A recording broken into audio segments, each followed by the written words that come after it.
toujours sur We Do Biz en direct de la REF, la rencontre des entrepreneurs de France 2019. On achève cette dernière journée en compagnie de Christophe Catoire. Christophe Catoire, bonjour.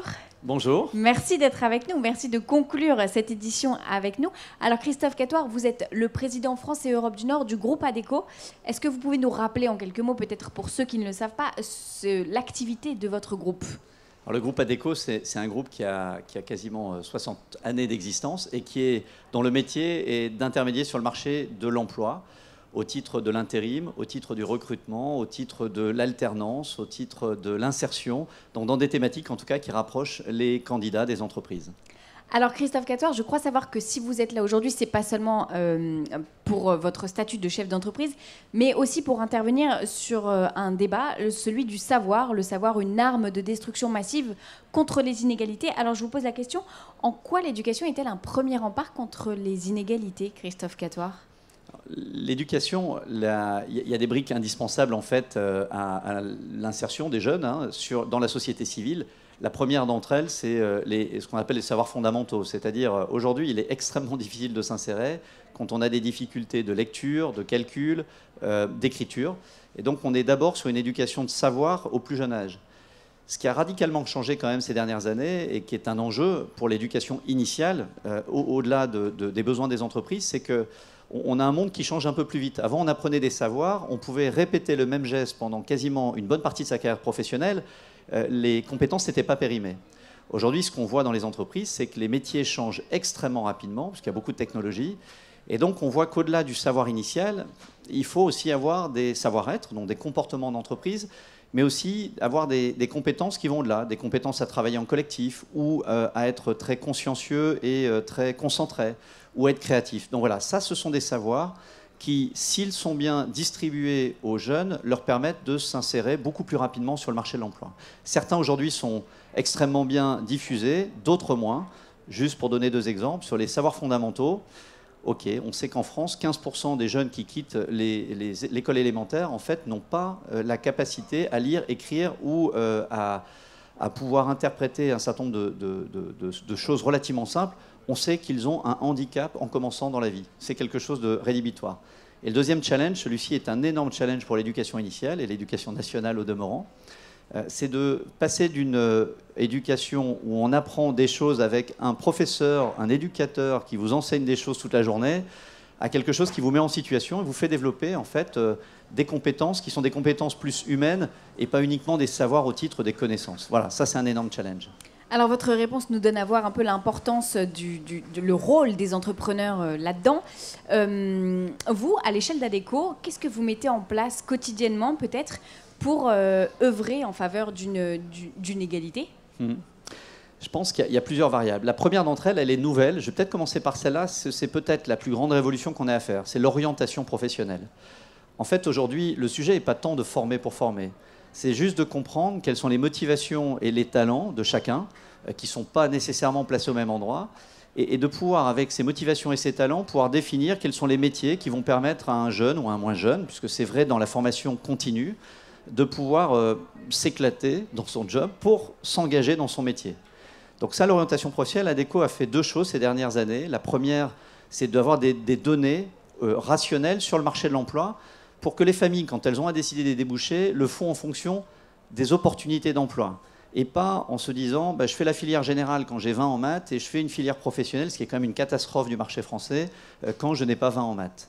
Donc ça, c'est un premier sujet sur lequel Adecco s'est beaucoup engagé et on s'engage maintenant dans le domaine de ce qu'on appelle le conseil en évolution professionnelle.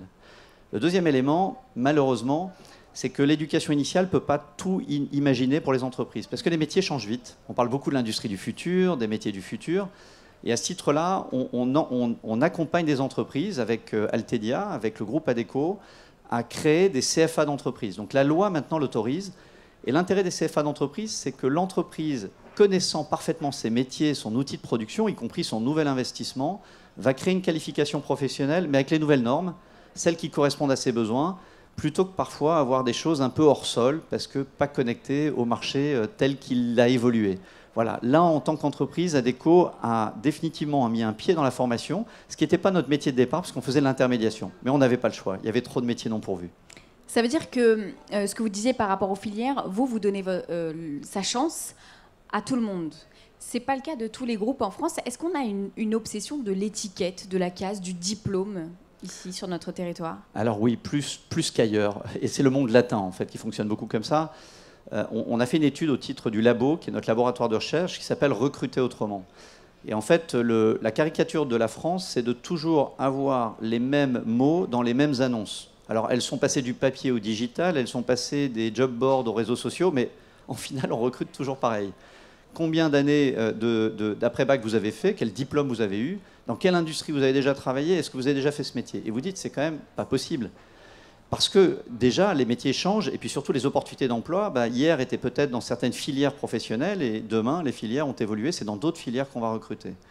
Donc là, en l'occurrence, il y a un énorme challenge que de faire évoluer la modalité de recrutement des entreprises. Et peut-être pour terminer là-dessus, on vient de créer notre CFA du recrutement, c'est-à-dire que comment on forme les managers à recruter autrement, pour 2 raisons.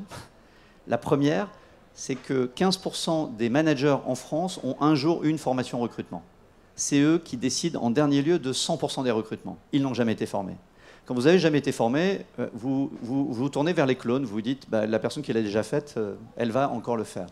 Et le deuxième élément, c'est qu'il y a suffisamment maintenant de méthodes de travail et de technologies qui autorisent le fait d'avoir une méthode de recrutement qui sorte d'une lecture de CV. Aller chercher la motivation d'un candidat, ce n'est pas très compliqué. Savoir quel est son potentiel, on a des tests de coefficient émotionnel, par exemple, pour comprendre quels sont les gens qui ont des facultés à interagir avec l'externe. Ça, c'est les nouvelles modalités pour lutter contre ce recrutement des clones. Donc voilà, c'est ce qui doit évoluer. C'est ce que peut-être, vous mettez en place, mais la route est encore longue. On le voit bien, notamment dans les grands groupes où la culture du CV est primordiale. Frédérique Vidal, la ministre de l'Enseignement supérieur, de la Recherche et de l'Innovation, qui était sur ce fauteuil juste avant vous, nous a dit que l'égalité des chances, ce n'était pas une utopie, c'était une ambition. Est-ce que c'est un objectif atteignable aujourd'hui, Christophe Catoire? Oui, et il faudra du temps. Il y a un vrai changement culturel. C'est un objectif atteignable. Maintenant, il y a 2 parties prenantes et pas une seule. Il y a une éducation initiale qui doit se mettre dans les chaussures des entreprises, des associations, des pouvoirs publics qui vont recruter demain. Et face à ça, il y a des entreprises qui doivent changer leur modalité de recrutement. Parce qu'une famille qui cherche à optimiser l'avenir de ses enfants, aujourd'hui, elle a compris qu'une entreprise qui recrutait sur Bac+5, il fallait faire la filière générale pour optimiser son salaire et sa recherche d'emploi. Donc qu'est-ce qu'elle dit à son enfant? T'es doué pour la chaudronnerie, mais désolé, avec ça, je ne suis pas sûr que tu gagnes le meilleur salaire demain, puisque ça s'appelle un bac pro. C'est terrible d'entendre ça, parce qu'aujourd'hui, mes premiers problèmes de recrutement sont sur ces métiers, et les salaires ont connu une inflation de plus de 15% sur les 3 dernières années. Qui le sait? Donc là, voilà, le sujet, il est bien là. Un déficit d'information aussi, de ce point de vue-là. Déficit important d'information, et pourtant des données disponibles. On appelle le big data. Oui, les données disponibles, elles le sont maintenant. Il y a une transparence du marché de l'emploi. Et il y a des entreprises qui doivent prendre leurs responsabilités sur le fait, et je suis assez optimiste, c'est pour ça que je dis que c'est quelque chose d'atteignable. Quand je vois le nombre d'entreprises, notamment grandes entreprises, qui créent leur propre CFA interne pour recruter des gens qui n'ont pas d'expérience et leur dire, vous allez avoir de l'expérience pendant 2 ans chez moi, je vais vous délivrer une qualification professionnelle, on ne parle plus de diplôme. On parle de, est-ce que vous êtes motivé à travailler dans mon entreprise et on va s'engager pour 2 ans? Et si oui, je vais vous donner les moyens de réussir. Aujourd'hui, clairement, il ne faut pas avoir 400 000 alternants en France, il faut en avoir 1,2 million comme en Allemagne. C'est le challenge. Donc avant de passer à 1,2 million, il faudra du temps. Mais je suis assez optimiste. Il faut du temps. Merci beaucoup, Christophe Catoire, de vous être arrêté au micro de We Do Biz et d'avoir bravé ce rayon de soleil qui vous chatouillait l'œil. Je vous donne rendez-vous peut-être l'année prochaine. Rendez-vous l'année prochaine, c'est un bonheur. Au retour des vacances, on a l'impression d'y être encore un peu. Merci beaucoup. Au revoir.